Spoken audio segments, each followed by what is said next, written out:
Hello everyone.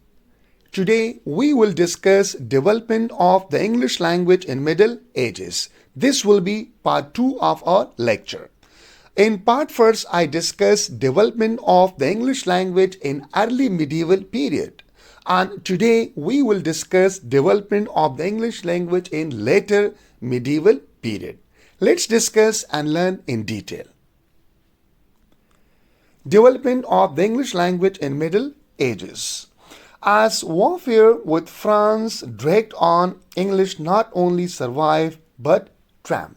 What happened? There was war between France and England, and that war continued for hundreds of years. That war is known as Hundred-Year War. So when the war began between France and England, the English people realized that why we are using enemy's language, that was French. So English not only survived but also triumphed, right? It got victory.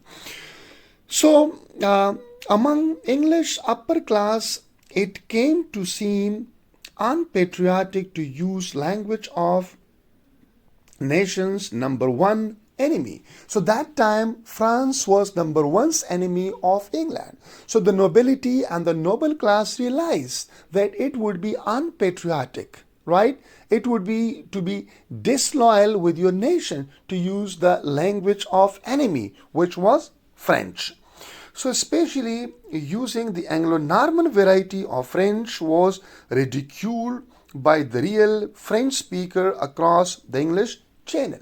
So the French people, they would mock the people of England who would use the old variety of Norman people, right? Of France people, because the variety of the French language which was spoken in England, that was known as Anglo-Norman variety. That was old French. So the French would take fun of the English people, of the people of England, right? By using the old variety of France.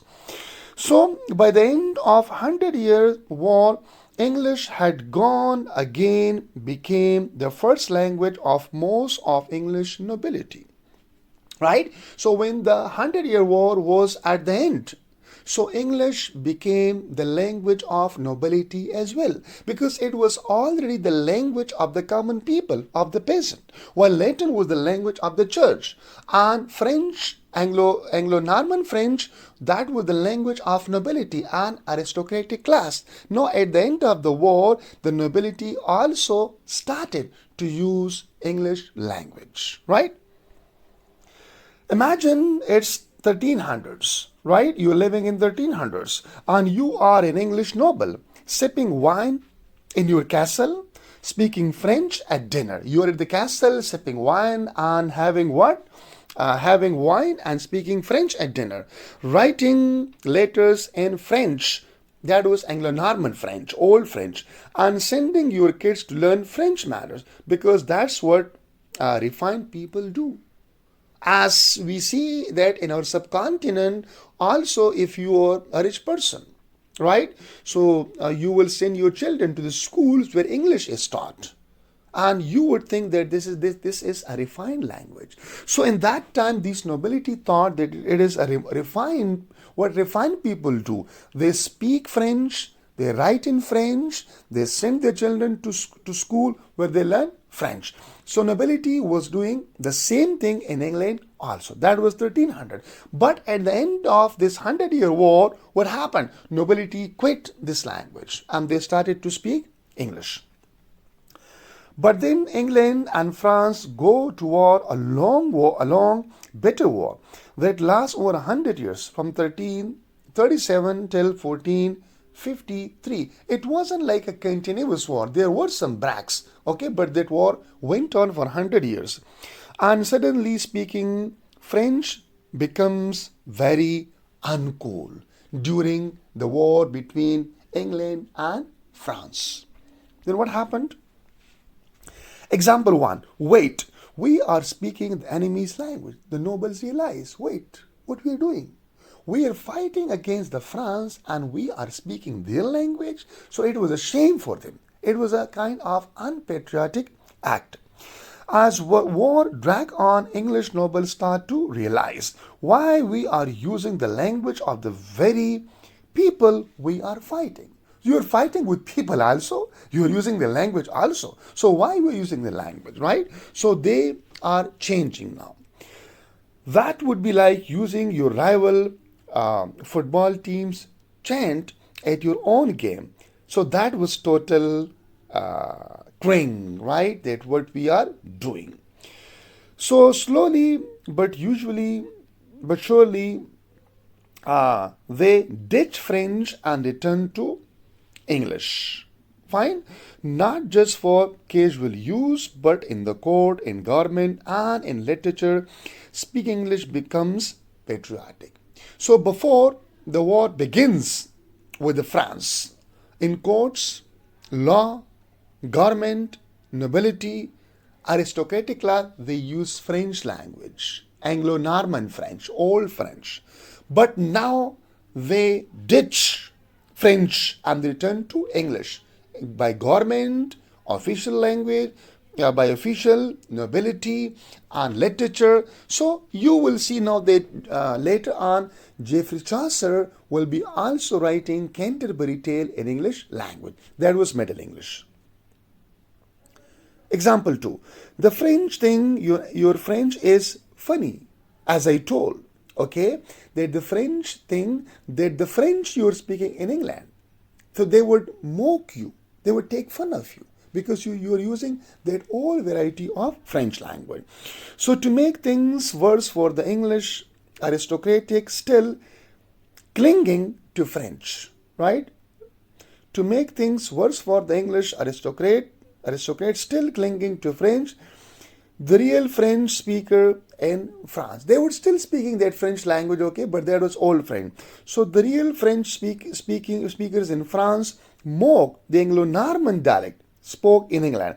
It was like trying to impress Parisians with bad French and getting roasted for it.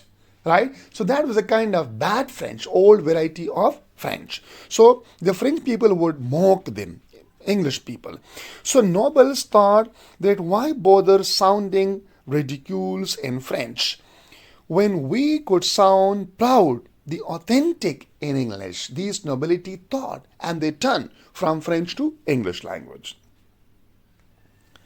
Example 3. English makes a comeback with style. By the end of the 100 Years' War, English wasn't back, it was thriving. It was thriving. How? English became the first language of nobility also. It was the language of the common people in the past, no longer just the language of the peasants. Now, government documents and literature were now increasingly written in English, not Latin or French.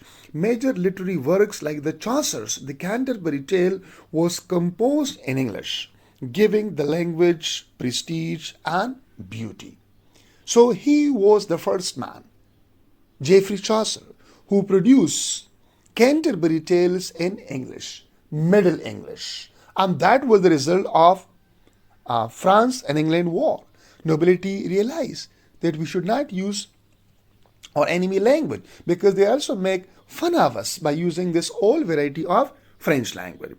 So this shift paved the way for the golden age of English literature that would follow in the Renaissance. So that was the beginning of English, and then it opened the gate, okay, for a great arena, for a great era, which will follow in the Renaissance period. Shakespeare will be writing, Johnson will be writing, Marlowe will be writing. You see that there will be some sonneteers, Spenser will be writing. So this was the beginning of English language, and after it was also the you can say the later part of Middle Ages, and the Middle Age was at the verge. It's going to end, and after that we will see a Renaissance period in England. So why matter? This was a turning point. English went from being the language of the kitchen to the language of the court, the culture, and the country.